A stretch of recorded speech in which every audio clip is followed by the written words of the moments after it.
The classic routes of Annapurna Base Camp, the Annapurna Circuit Trek, Everest Base Camp Trek, and Lang Tang have been done for many years. They're well marked and well traveled. Organized treks are actually a new phenomenon that were rare. And for example, in 2001, our first time in Nepal, we did the 21-day circuit trek of Annapurna. And we only ran into one person that even had a guide. And he was flown out by helicopter on the Thorongla Pass because he rode a donkey to the top. We're often asked, why did we do our trekking independently? We didn't take a guide, we didn't take a porter, and we didn't pay big bucks to go on an organized trek.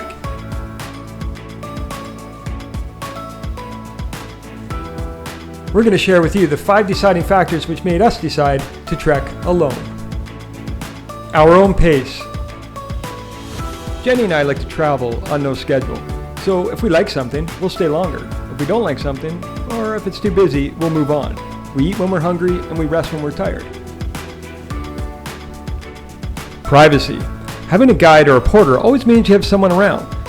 Same with an organized trek. We all have different personalities and some gel and others don't. I don't want to be stuck with someone for an entire trek that I find extremely annoying that I just want to punch in the face. Acclimatization. Perhaps the most important, I feel. We all acclimatize differently at high altitudes. Some people need extra time, and it's always a good idea to go at a pace that your body can handle. You may need extra time to acclimatize. For example, doing day hikes to higher elevation and returning to lower elevations are super beneficial. In organized treks, it was seen way too often that trekkers were pushed to keep the group pace, and unfortunately this often ends in a helicopter ride that you are not going to enjoy. Flexibility. Probably the most important deciding factor for us. We did not want our trekking experience remembered by long queues of people traversing a trail. So we chose routes that were not as popular with groups and would stop in villages for food and sleep that were less frequented by the groups.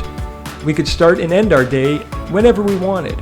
Obviously, you're going to run into the hordes of people at certain places, but if you time things right, you can have normally crowded places all to yourself.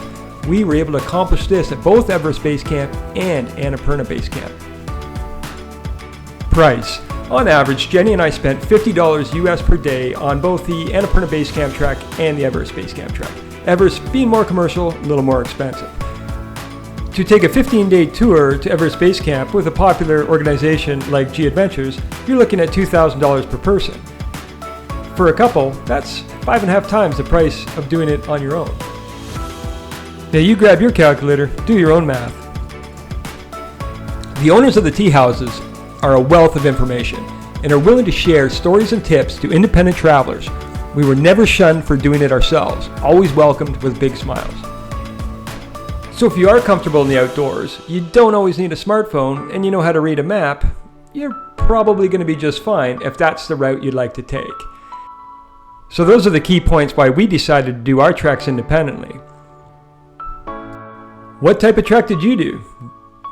Would you recommend it? Let people know in the comments below.